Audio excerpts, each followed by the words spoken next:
Hello dear students, welcome to our online platform of Perfect Tutorial Ranchi.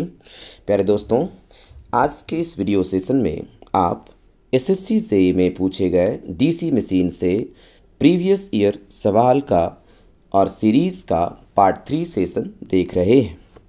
Dear students, आज का पहला सवाल है DC shunt generator has. DC shunt generator का characteristics कैसा होता है? से डीसी शंट जनरेटर का कैरेक्टरिस्टिक्स स्लाइटली ड्रूपिंग नेचर का होता है।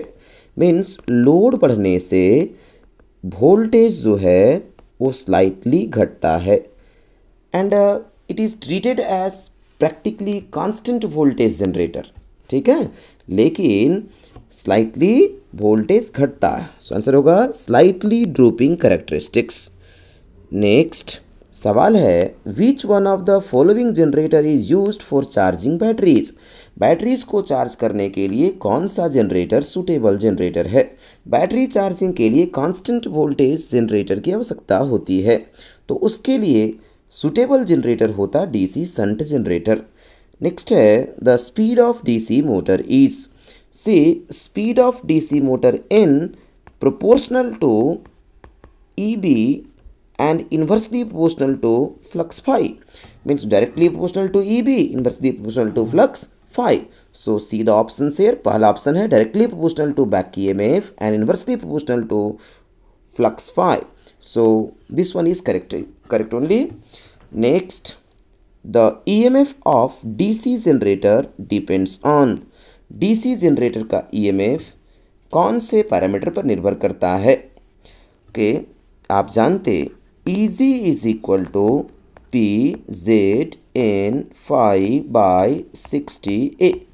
सो इसमें सभी पैरामीटर्स के यूजुअल मीनिंग है। P नंबर ऑफ पोल्स हैं, Z नंबर ऑफ कंडक्टर्स हैं, N स्पीड है, 5 फ्लक्स है per pole, A is your parallel path, number of parallel path.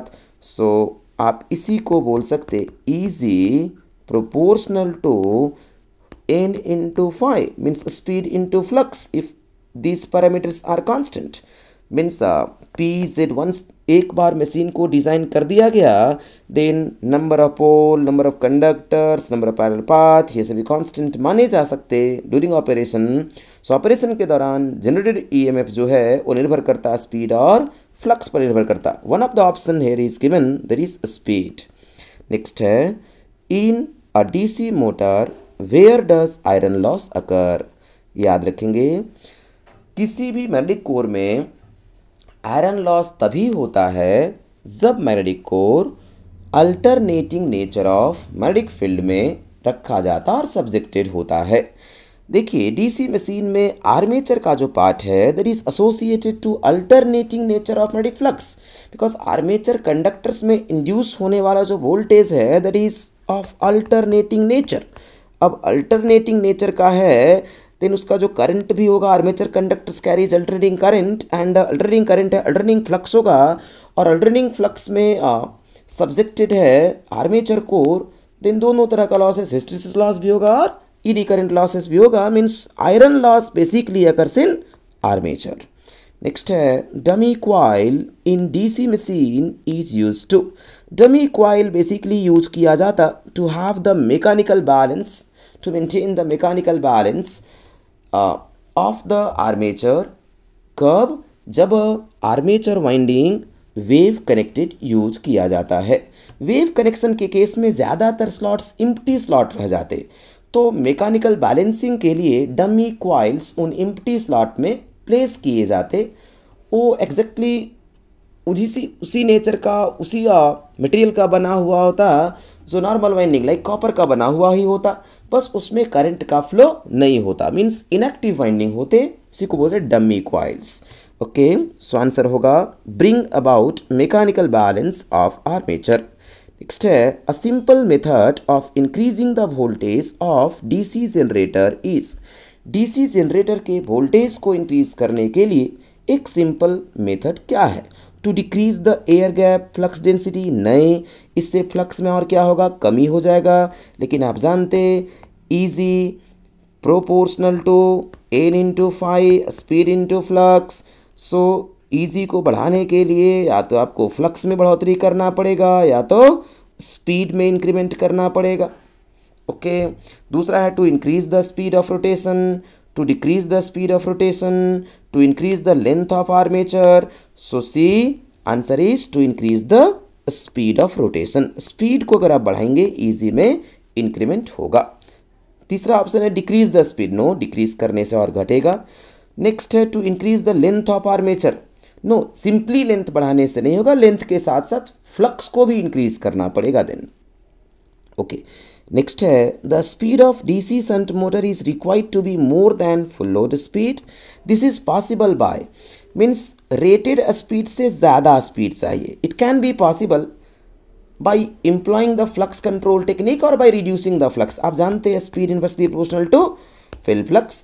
So field flux को कम करके आप स्पीड को बियॉन्ड द रेटेड पा सकते। सो आंसर होगा by reducing the field current और फिल फ्लक्स।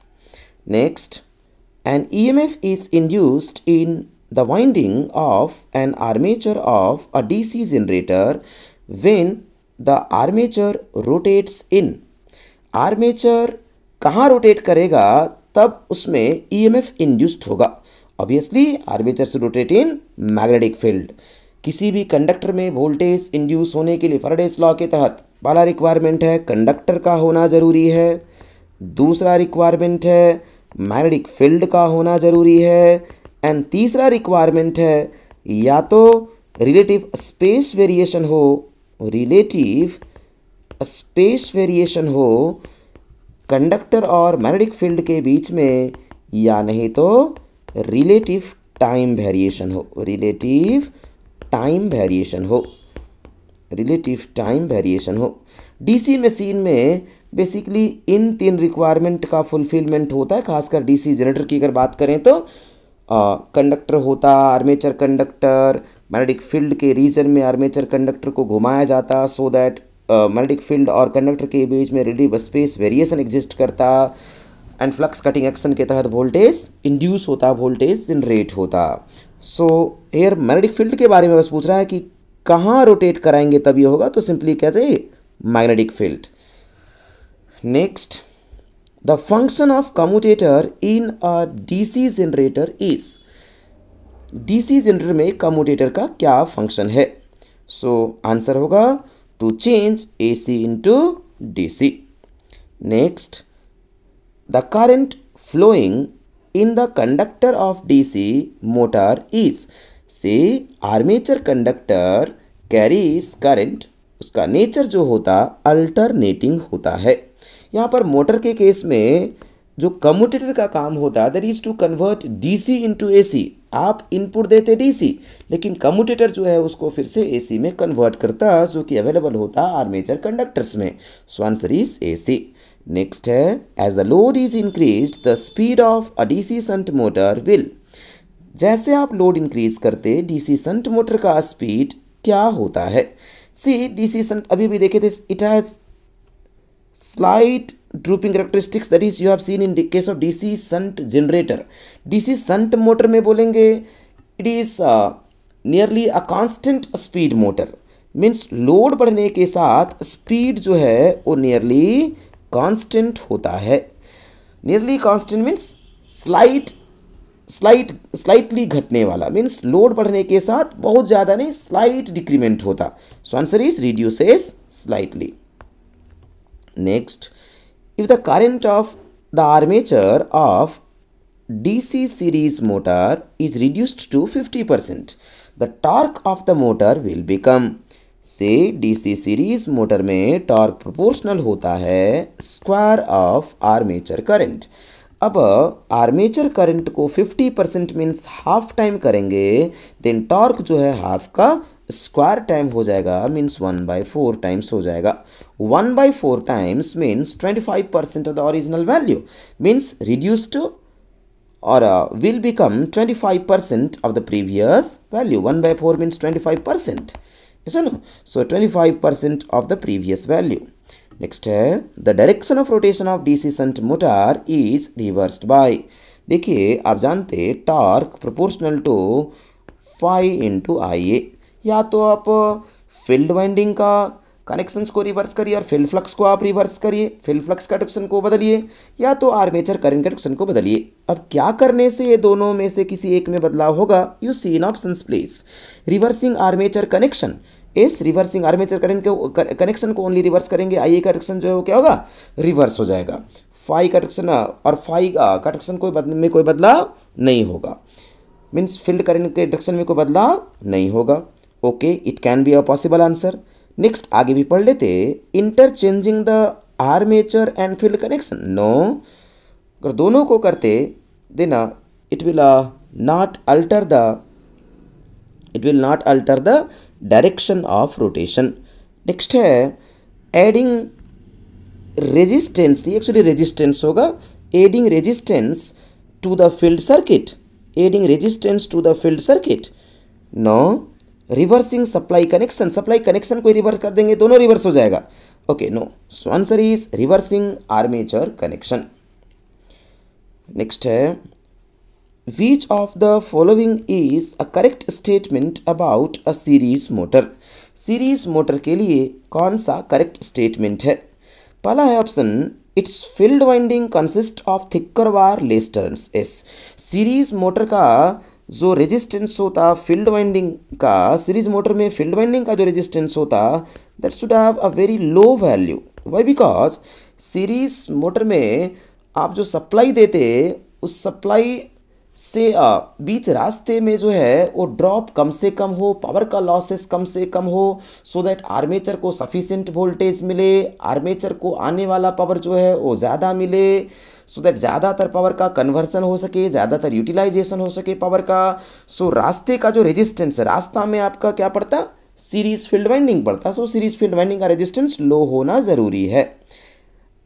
अब लो होना है रेजिस्टेंस, जानते resistance proportional to L by A, effective length per unit effective area.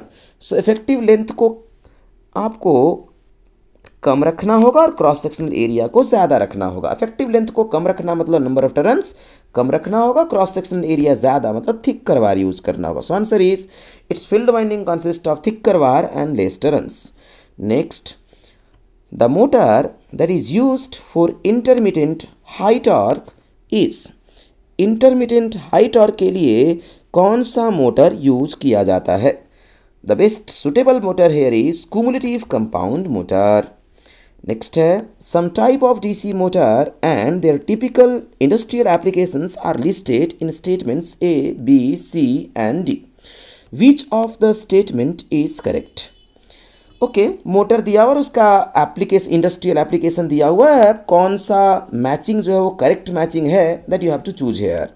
पहला shunt motor electric train. No, electric train के लिए आपको चाहिए स्टार्टिंग टॉर्क हाई होने वाला मोटर, लो स्पीड पे हाई टॉर्क का रिक्वायरमेंट होता, सो उसके लिए सीरीज मोटर सुटेबल होता। No, it's incorrect. Series motor machine tools. No, machine tools के लिए संट मोटर सुटेबल होता, मशीन टूल्स के लिए कांस्टेंट स्पीड मोटर की आवश्यकता है। सो this is not matching, this combination is not matching, so incorrect. series motor belt drive. no, belt drive actually belt drive होगा, belt drive के लिए भी constant speed motor की आवश्यकता होती, so उसके लिए भी shunt motor की आवश्यकता होगी। so now this is incorrect. ना compound motor, अब compound motor इस cumulative compound motor खासकर बात करें then flywheel drive, yes this is correct, this one is correct. Compound motor का application for flywheel drive, yes it is correct. Flywheel drive actually have large inertia and for that compound motor is suitable, high torque का requirement उसके लिए होता है। ना a DC shunt generator can be termed as, DC shunt generator को क्या कह सकते हैं? देखिए, डीसी शंट जनरेटर को आप मैकेनिकल एम्पलीफायर कह सकते। वाई? बिकॉज इसमें वोल्टेज का एम्पलीफिकेशन होता। वोल्टेज का एम्पलीफिकेशन कैसे होता? आप एक्साइटिंग वाइंडिंग को वेरी लो करंट देते, very low amount of excitation, low magnitude of excitation is sufficient, और simply low small voltage is sufficient to excite the machine. मतलब फील्ड वाइंडिंग को एक्साइट करने के लिए स्मॉल वोल्टेज ही sufficient है। Small voltage is sufficient to have the required excitation to have the required magnetic field or magnetic flux for the operations of DC generator. DC generator के operation के लिए बहुत ही स्मॉल वोल्टेज, हाँ, not more than even 20 volt, so बहुत ही small voltage ही sufficient होता फील्ड फ्लक्स प्रोड्यूस करने के लिए. एंड फिर जो आप जनरेट करते आउटपुट में, और आउटपुट में जो आप वोल्टेज पाते that can be in the range of 500 volt. So ज़्यादा आप एम्पलीफिकेशन पाते किसका, वोल्टेज लेवल का. सो इसी बेसिस पर इसको बोला गया है रोटेटिंग एम्पलीफायर और mechanical amplifier, not a static amplifier. Mechanical word क्यों जुड़ा हुआ एक्चुअली, इसमें आर्मेचर रोटेटिंग पार्ट में और some part of the machinery is moving part, इसीलिए रोटेटिंग एम्पलीफायर. एम्पलीफिकेशन किसका, तो वोल्टेज का एम्पलीफिकेशन होता.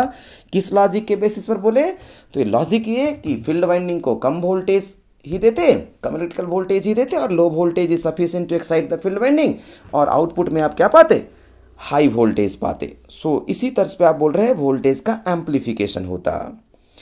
So it is also called a rotating amplifier और mechanical amplifier. Okay, answer is rotating amplifier.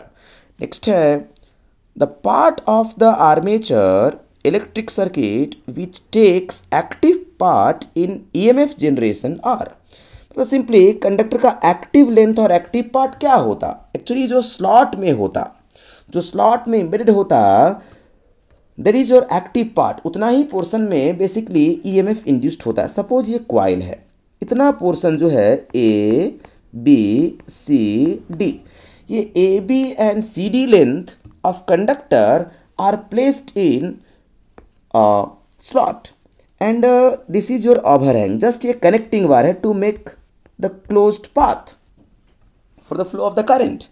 ये आपका end connection है, ये inactive part होता and this one is your active part. इसी active part में EMF induced होना होता है. सो आंसर होगा the coil sides inside the slot. Slot के अंदर जो होता वही एक्चुअली एक्टिव पार्ट होता, उसी में EMF जनरेशन होता है. बाकी ओवरहैंग में EMF जनरेशन नहीं होता है. That is the inactive part of the winding. Okay, next है the wave form of armature EMF in DC machine is. DC machine का आर्मेचर EMF का वेव फॉर्म कैसा होता, आंसर इज ट्रायंगुलर. याद रखिएगा यहां पर कई इंफॉर्मेशंस. मेन फील्ड फ्लक्स का EMF का वेव शेप फ्लैट टॉप्ड होता, फ्लैट टॉप्ड और ट्रेपेजॉइडल. नेक्स्ट है आर्मेचर MMF, इसका वेव शेप होता ट्रायंगुलर. जस्ट इंफॉर्मेशन के लिए आपको बता रहे ट्रायंगुलर. नेक्स्ट आर्मेचर फ्लक्स का, armature flux having the wave form, उसका शेप होता saddle shape, saddle shape. Next है resultant flux. Resultant means after armature reaction, resultant flux और एयर गैप फ्लक्स इसी को बोलेंगे, और एयर गैप फ्लक्स, इसका वेव शेप होता Peaky, Peaky in wave shape. ठीक है, हाँ, यहाँ पे और भी पूछा जाएगा नो लोड कंडीशन में एयर गैप फ्लक्स कैसा है. नो लोड कंडीशन अगर बोल दिया जाए तो नो लोड में आर्मेचर करंट जीरो होगा, only main field flux exist करेगा, तो वहाँ पे आंसर क्या हो जाएगा, no load air gap flux का wave shape flat topped only. Why, because only main field flux will exist there. हाँ, ऑन लोड कंडीशन में रिजल्टेंट फ्लक्स और एयर गैप फ्लक्स की बात किया जाए तो उसका वेव शेप पी की, याद रखेंगे प्लीज. नेक्स्ट है इन DC shunt motor if the terminal voltage is required to half and torque remain the same. बोल रहा टर्मिनल वोल्टेज को आधा करना है और टॉर्क को सेम मेंटेन रखना है. टर्मिनल वोल्टेज को आधा करना और टॉर्क को सेम मेंटेन रखना है. ओके, देन इनमें से कौन सा ऑप्शन करेक्ट होगा? मीन्स आर्मेचर करंट पर क्या फ़र्क पड़ेगा, स्पीड पर क्या फ़र्क पड़ेगा, यही सवाल है। ठीक है, स्पीड पर क्या फ़र्क पड़ेगा और आर्मेचर करंट पर क्या फ़र्क पड़ेगा। Okay, let's see. देखिए, वोल्टेज को रिड्यूस कर रहा है, क्या बात कर रहे हैं, हाफ। मान लेते जो आई ए ड्रॉप होता, let I A R A drop is negligible, is negligible, just assume कर ले रहे हैं, इज नेग्लिजिबल, सो दैट मान लेते E B is nearly equal to V. जो अप्लाइड वोल्टेज है उसके बराबर है लगभग कौन, ई बी। आर्मेचर रेजिस्टेंस को बहुत छोटा कंसिडर किया, हालांकि वो बहुत कम का वैल्यू का होता भी है, फ्रैक्शन ऑफ ओम होता, 1 ओम का भी फ्रैक्शन होता, वो बहुत कम होता। खैर, एनालिसिस के लिए ऐसा मान लिए, तो ई बी को भी के बराबर मान लिए। फिर ऐसा है, आप देखिए, आप जानते torque proportional to I A गुना फाई। अब टॉर्क आई ए और फाई के प्रोपोर्शनल होता, दोनों प्रोडक्ट के प्रोपोर्शनल होता। टॉर्क को कांस्टेंट मेंटेन रखना सवाल पूछने वाला ये बात कह रहा है, तो फ्लक्स को ऑब्वियसली क्या, टॉर्क को कांस्टेंट मेंटेन रखना बोल रहा है, voltage is reduce to half. अब फाई जो है, phi proportional to I S H, and I S H equal to V by R S H for DC shunt motor, V by R S H. अब R S H तो fix होगा, एक बार winding design कर दिया गया, उसका shunt field का resistance क्या होगा, फिक्स होगा। वोल्टेज को आधा किया गया, आई एस एच जो है आधा हो जाएगा, फील्ड फ्लक्स जो है हाफ हो जाएगा। सो फील्ड फ्लक्स हाफ हो गया, एंड साइमल्टेनियसली ऑटोमेटिकली जो है आर्मेचर करंट को क्या होना पड़ेगा, आर्मेचर करंट को दुगना होना पड़ेगा, so that this product can remain constant in order to maintain torque constant. So ये पक्का है, वोल्टेज को आधा किए तो टॉर्क कांस्टेंट मेंटेन रखने के लिए आर्मेचर करंट को अपने आप क्या होना पड़ेगा, आर्मेचर करंट को दुगना होना पड़ेगा। So armature current will double, no question mark should be here ना। अब बात करते स्पीड की, से स्पीड की बात करें, then speed proportional to E B by phi, and इसी को आप बोले E B proportional to V and phi proportional to I S H. अब भी को आधा करेंगे तो ऑब्वियसली आई एस एच भी आधा हो जाएगा, सो ये अगर हाफ होगा तो ये भी हाफ हो जाएगा। So this ratio would remain constant, means speed के बारे में बोलेंगे तो स्पीड कांस्टेंट। सो आंसर होना चाहिए speed constant, speed remain constant, and armature current will be doubled. Whether this option is there or not, let's check here. Speed will half and armature current will be half. No. Speed will half but armature current remain the same. No. Speed will half but armature current become double. No. So none of these will be the correct answer here. क्यों? Answer actually में होना है speed constant and armature current doubled. Next, the exciting coil of any DC machine are wound. The exciting coil of any DC machine are wound. Option A है इन armature, armature में wound किया जाता, इन armature slots no, अरे armature में armature coils होगा, हाँ, और simply in the machine बोल रहा, इन द मशीन का कोई मतलब नहीं, अब कहाँ इस क्लैरिटी यहाँ नहीं मिल पा रहा। Next, in armature slots, armature slots में आर्मेचर वाइंडिंग उंड करते, अराउंड द पोल्स एस, सेपरेटली, देखिए सेपरेटली भी संभव है, लेकिन इसमें मेंशन करना होगा सवाल पूछने वाला को कि ये सेपरेटली एक्साइटेड डीसी मशीन है। अगर सेपरेटली एक्साइटेड डीसी मशीन हो तो ऑब्वियसली क्या होगा, इस सेपरेटली आप कर सकते, लेकिन अराउंड द पोल्स मतलब पोल जहां फॉर्म होना वही। So most correct, most appropriate answer ही is here around the poles. Pole के अराउंड जो पोल होता एक्चुअली पोल के अराउंड ही फील्ड वाइंडिंग को उंड करते हैं। Answer is around the poles. Next, which of the following DC motors has the least drop in a speed between no load to full load? No load से full load के बीच में सबसे कम drop किसका होता है? तो obviously answer is DC shunt motor. मतलब स्पीड में कमी बहुत कम होता है ना, स्पीड में कमी बहुत कम होता। हालांकि यहाँ जो with commutating pole, without commutating, इसका कोई मतलब नहीं है, बिकॉज कम्यूटेटिंग पोल यूज करने का कम्यूटेटिंग पोल जो है बहुत ज़्यादा मीन्स मतलब नहीं रखता स्पीड के रिलेशन में। Means it do not alter the speed, simply commutating pole is used here to improve the commutation and hence to reduce the sparking, है ना।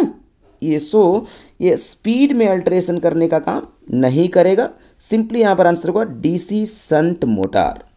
डीसी संट मोटर में जो ड्रूपिंग करेक्टरिस्टिक होता है वो स्लाइड ड्रूपिंग करेक्टरिस्टिक्स होता speed के respect में, मतलब लोड बढ़ने के साथ स्पीड में नहीं के बराबर कमी आता, और बोल सकते थोड़ा कमी आता। सो नो लोड से फुल लोड में जो स्पीड की कमी है वो बहुत स्लाइट होता। कौन सा motor? Answer is DC shunt motor. Next, which of the following motor is used to drive the constant speed line shafting, constant speed line shafting, lathes, blower, fan? Answer is DC shunt motor. DC shunt motor के ही applications हैं, और इन applications में DC shunt motor suitable motor है। Next है, if the field of DC shunt motor opened, field अचानक से ओपन हो गया, सो फील्ड फ्लक्स अगर ये सेल्फ एक्साइट होगा ऑब्वियसली फाई रेसिडुअल बच जाएगा, वेरी स्मॉल, हाँ 2 to 5%। सो फाई रेसिडुअल बच जाएगा। अब आप जानते N inversely proportional to phi residual, और simplify in inversely proportional to flux. Flux जो है उसमें काफ़ी कमी आ गया, फाई रेसिडुअल के बराबर हो गया, देन स्पीड क्या होगा? Speed will become very high, so speed will become very high। Actually STD condition बोलेंगे, speed become very high. Transient में क्या होगा? ट्रांजिएंट पीरियड में करंट भी हाई हो जाएगा, है ना। लेकिन यहाँ पर आंसर होगा speed will become very high. क्यों? फ्लक्स घटने के चलते, बहुत कम हो जाने के चलते स्पीड वेरी हाई हो जाएगा। ये इमीडिएट नहीं होगा, इसमें समय लगेगा, ठीक है। हाँ, because speed can't immediately reach its very high speed or very high value। Next, when an electric train is moving down the hill, the driving DC motor acts as, देखिए डाउन द हिल में सब electric train move कर रहा, then जो load torque होगा वो भी मदद करेगा मोटर के स्पीड और मोटर को एसेलरेट करने के लिए। सो और ज़्यादा एसेलरेट होगा, मीन्स मोटर का स्पीड ये संभव है that can B more then the rated speed. Means वैसी स्थिति में रीजनरेटिव एक्शन आपको पाना मकसद होता। देन रीजनरेटिव ब्रेकिंग पाने के लिए DC series, plain DC series motor में आप रीजनरेटिव ब्रेकिंग नहीं पा सकते। सो उसके लिए करते क्या, एक प्रोविज़न रखते सीरीज फील्ड वाइंडिंग को संट में कनेक्ट करने का, and it would work as DC shunt generator. So जब electric train down the hill जा रहा होता तो ओवर स्पीड होने का चांसेस, और वैसे केस में जनरेटर की तरह काम करना है, और जनरेटर की तरह काम करने में ब्रेकिंग आपको चाहिए, रीजनरेटिव ब्रेकिंग अगर चाहिए तो प्लेन डीसी सीरीज मोटर में यह संभव नहीं होता कि आप रीजनरेटिव ब्रेकिंग पा सकेंगे। देन रीजनरेटिव ब्रेकिंग पाने के मकसद से फील्ड वाइंडिंग के साथ ये प्रोविज़न होता कि वो सीरीज के बजाय संट में कनेक्ट हो जाए, उसके साथ साथ एक एडिशनल रेजिस्टेंस भी लग जाए, कि ये ज़रूरी होता बिकॉज सीरीज फील्ड वाइंडिंग का रेजिस्टेंस क्या होता? लो होता। सो वैसी स्थिति में डीसी सीरीज मोटर जो है वो किस तरह से काम करता? तो बोलेंगे डीसी संट जनरेटर की तरह काम करता। सो डीसी संट के जनरेटर की तरह आपको काम कराना पड़ेगा to have the regenerative action while the train is moving down the hill. तो correct answer is DC shunt generator, ठीक है। ओके, नेक्स्ट सवाल है, in case of a DC series motor it is possible to have finite no load speed. DC series motor में यह संभव है कि आप फाइनाइट नो लोड स्पीड पा सकते। कब? उसके लिए क्या कंडीशन होगा? तो देखिए, आप ये ऐसा कर सकते और फाइनाइट नो लोड स्पीड पा सकते, नो लोड कंडीशन में भी आप फाइनाइट स्पीड पा सकते तब जब आर्मेचर करंट जीरो रहते हुए भी फील्ड फ्लक्स फाइनाइट हो, और वो तभी संभव है जब आर्मेचर करंट जीरो रहते हुए फील्ड वाइंडिंग के थ्रू कुछ ना कुछ फाइनाइट वैल्यू का करंट फ्लो करे। सी पहला है if the resistance is connected across the field winding, no it would not be the condition. दूसरा है if a resistance is connected across the armature terminals, yes it would be correct. Let's see please, इसका analysis please आप समझ लेंगे। एक DC series motor है, इसका एक फील्ड वाइंडिंग है and this one is your armature of DC motor. अब फील्ड वाइंडिंग के थ्रू फाइनाइट करंट फ्लो करना चाहिए even with armature current zero हो, तो इसके क्रॉस एक रेजिस्टेंस लगा देते, मान लेते R E is a resistance connected across the armature terminals, और ये आपका आर एस ई है सीरीज फील्ड वाइंडिंग। आप यहाँ वोल्टेज अप्लाई करेंगे, let's say V volt apply कर रहे। अब देखिए no load condition means armature current zero, no load condition means armature current zero, I A बराबर जीरो हो। अब आई ए अगर जीरो हो बावजूद इसके सप्लाई का जो सर्किट है वो कंप्लीट होगा आर ए सी और आर ई के थ्रू, मीन्स अभी भी फील्ड वाइंडिंग के थ्रू करंट का जो फ्लो होगा that is I F is equal to supply voltage by R S E plus R E, means एक फाइनाइट वैल्यू का फील्ड करंट का फ्लो होगा, मीन्स फील्ड फ्लक्स जो है वो फाइनाइट होगा ऐसी स्थिति में। और field flux finite means speed you know inversely proportional to field flux. ये अगर फाइनाइट है देन स्पीड भी क्या मिलेगा आपको, फाइनाइट मिलेगा। मीन्स नो लोड कंडीशन में भी आपको फाइनाइट स्पीड मिल सकता बशर्ते आप रेजिस्टेंस लगाए हैं across the armature terminals. So this one is correct answer. Next है differential compound motors are mainly used in, differential compound motor को मेनली कहाँ यूज करते हैं। Say it's not practically a suitable motor for any practical applications, ठीक है। Differential compound motor is not suitable for any practical applications. Next सवाल है which motor is not suitable for the application of centrifugal pump. So among the given option you can choose DC series motor is not suitable for centrifugal pump application.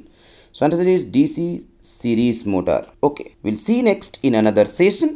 So thanks for watching this video. If contents are really beneficial to you, please do like, share and subscribe, and please keep connected to our channel for your benefits only. Thank you again.